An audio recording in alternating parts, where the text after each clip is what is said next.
I recently made this knife sharpener, and I have a separate video talking about this, but what I want to talk about today is how to make these MDF discs and how you can make them accurately. Now, this video was originally intended to show you how to make this disc and put the grit on there and then use them to sharpen knives and that type of thing. However, in the other video I talk about some issues with these discs, and so I'm not going to put out the video on how to make these discs and sharpen knives with them.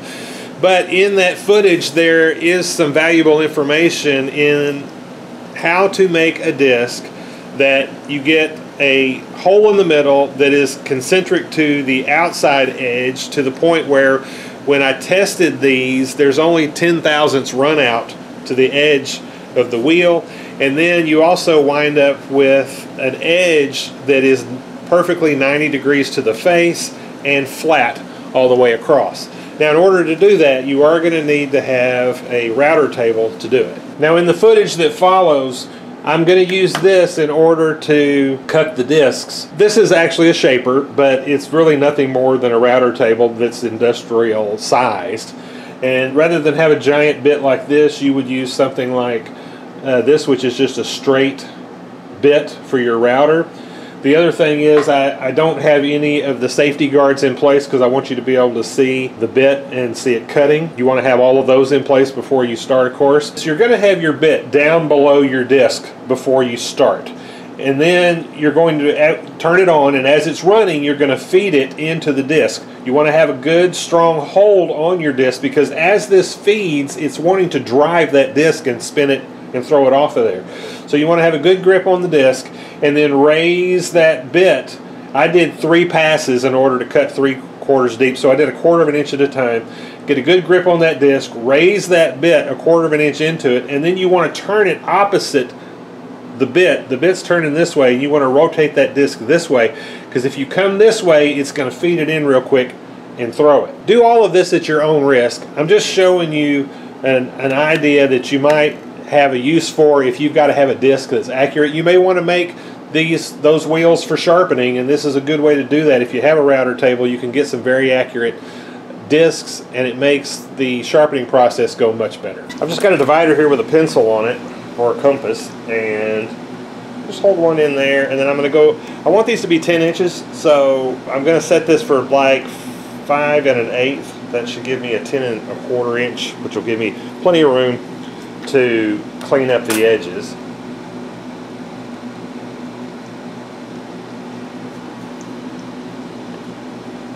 So find a place that I'll be inside the dimensions of my board.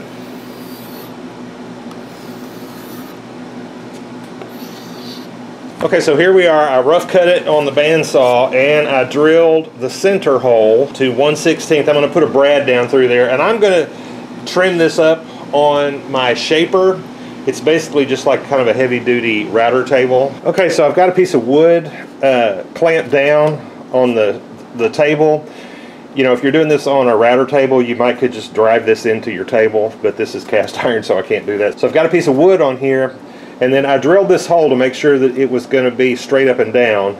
And then I have driven a brad in there to give me a pivot point, and I'm going to raise this cutter and trim this off. Now, you have to be really careful while you're doing this, because you want to go opposite the cutter rotation. So this is going to turn this way, and you want to go opposite like that. You want to go opposite this way. If you come this way, it's going to feed it in real fast, and it's going to spin on you.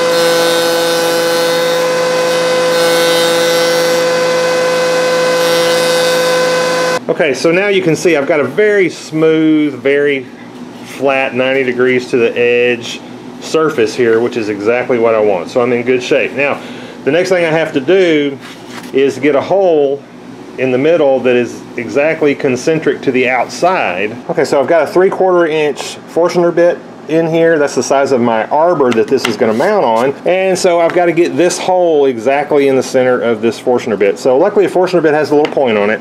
So I'm going to bring that down into the hole. Get it really close to the bottom, and then I can kind of wiggle it and make sure that I'm right in the center like that.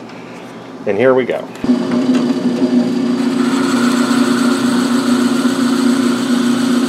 A Forstner bit cuts a very nice round hole.